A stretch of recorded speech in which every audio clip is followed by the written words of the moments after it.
मिला, साधना मिली। अगर हम ये मानव जीवन में भगवत प्रेम नहीं प्राप्त कर पाए, तत्वबोध नहीं कर पाए, तो इससे बड़ा घाटा कुछ नहीं होगा।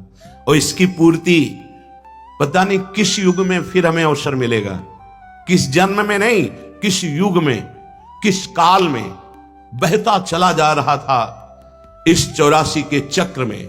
संस्कृति मांझ बरियाई के पर बीच में रोक दिया प्रभु ने और निकाल करके मानव दे दी, अब अपना कल्याण कर ले। फिर भूल गए। उपासक, बाह्यानुसंधि परिवर्धयेत फलम। जब तुम अपनी इंद्रियों को बाहर रखोगे और ये भेद दृष्टि से स्त्री पुरुष, सुख दुख, मान अपमान, विषय चिंतन, तो इसका फल भी उत्पन्न होगा। देख लो, वृंदावन में हो लेकिन कितना प्रेम है प्रियालाल से, आप देखो। कई बार दिन में रोते हैं, ये देखिए। कितनी बार तड़पते हैं आप प्रिया प्रीतम के लिए, ये देखिए। आपका मनोरंजन कहां होता है? प्रियालाल की रूप माधुरी, लीला माधुरी, गुण माधुरी नाम या सांसारिक नाम रूप में, सांसारिक भोगों में, सांसारिक वार्ता में? देख लीजिए। बाह्यानुसंधि परिवर्ध ये फलम, फल मिलेगा तुम्हें। यदि तुम अपने इंद्रियों से बहिर्मुख होकर विषयों का चिंतन कर रहे हो तो उसका फल प्रकट होगा, दुर्वासना। और ये दुर्वासना मम सदा परिकर्षयन्ति, दुर्वासना मुझे भोगों की तरफ खींचती है।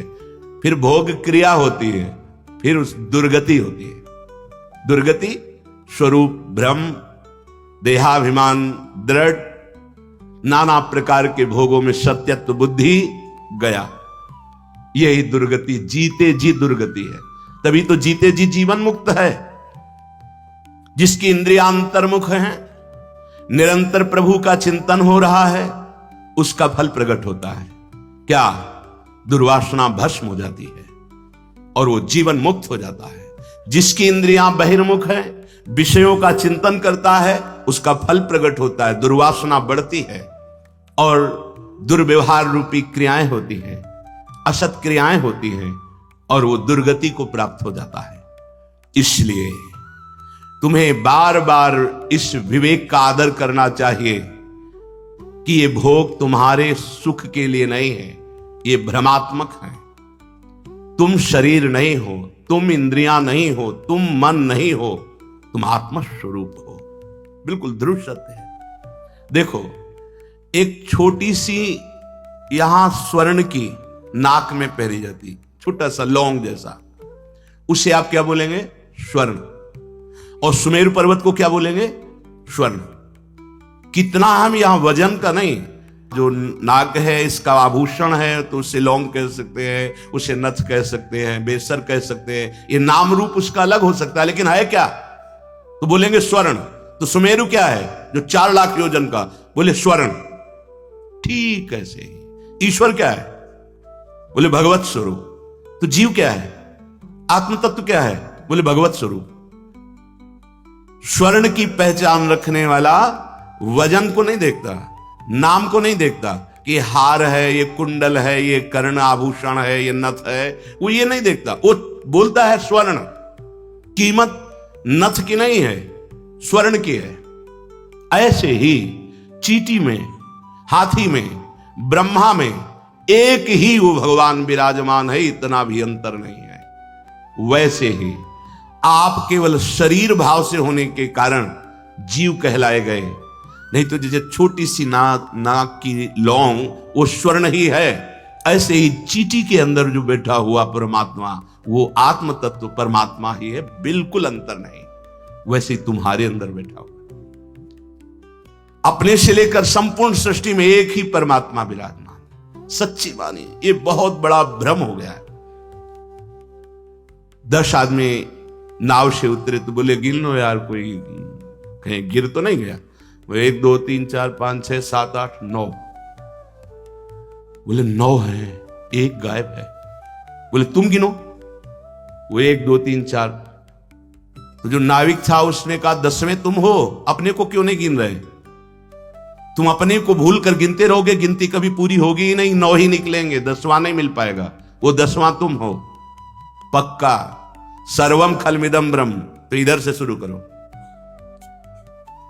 छोटा बड़ा नहीं, आकार नहीं, नाम रूप नहीं, वो तत्व सब में समान भाव। सर्वान वस्तुतया निरीक्ष, हरिवंश महाप्रभु, सर्वान वस्तुतया निरीक्ष, तो सर्वान में ये भी तो है ना, तो यहां भी तो है ना, इस हृदय में भी विराजमान वही है। तो आप कौन हुए? जो सर्वान वस्तुतया निरीक्ष, तो आप कौन है? वो वस्तु ही तो है। कौन? जिसकी खोज कर रहे हो।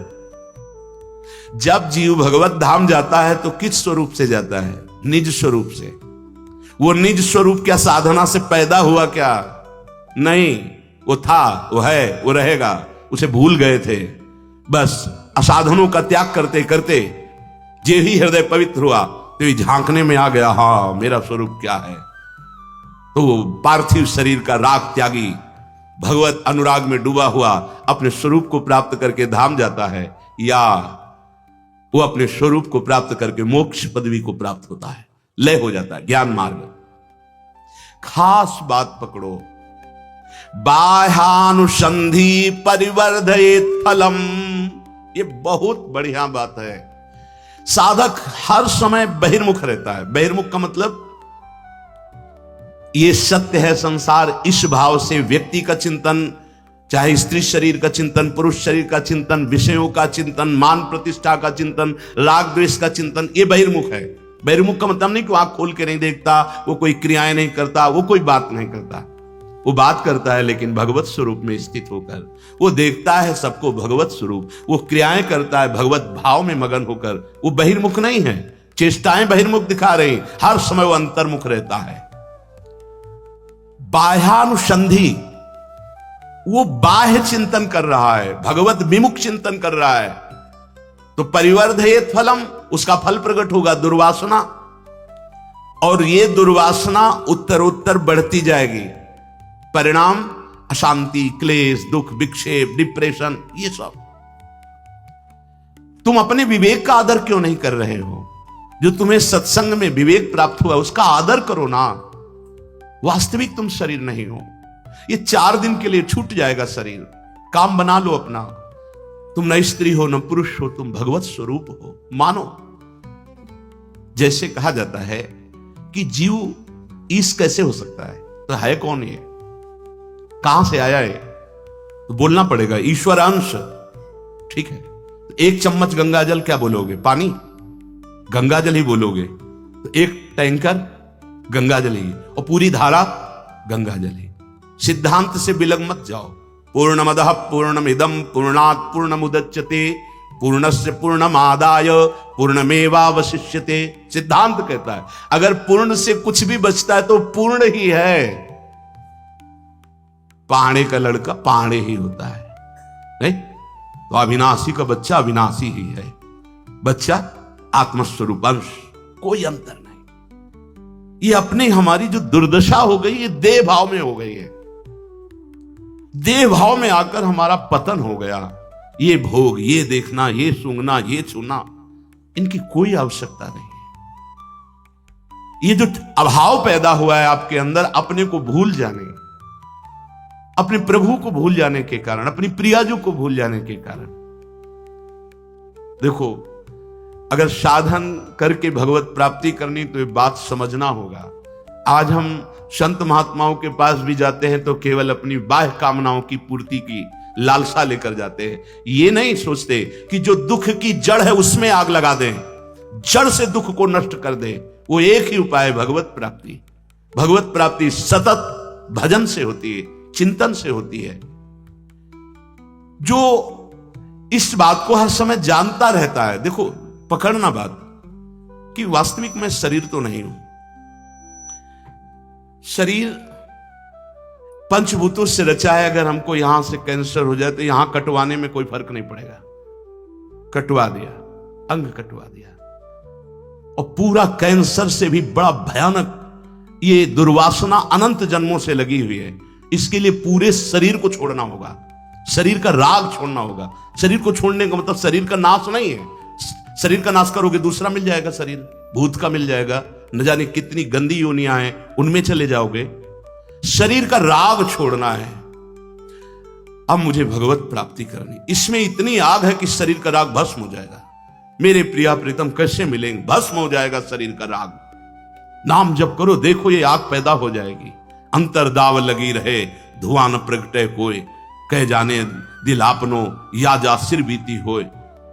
पूज्यपाद उड़िया बाबा को ऐसी मुमुक्षुता जागृत हुई कि जीना नहीं, अगर ब्रह्मबोध नहीं तो जीना नहीं।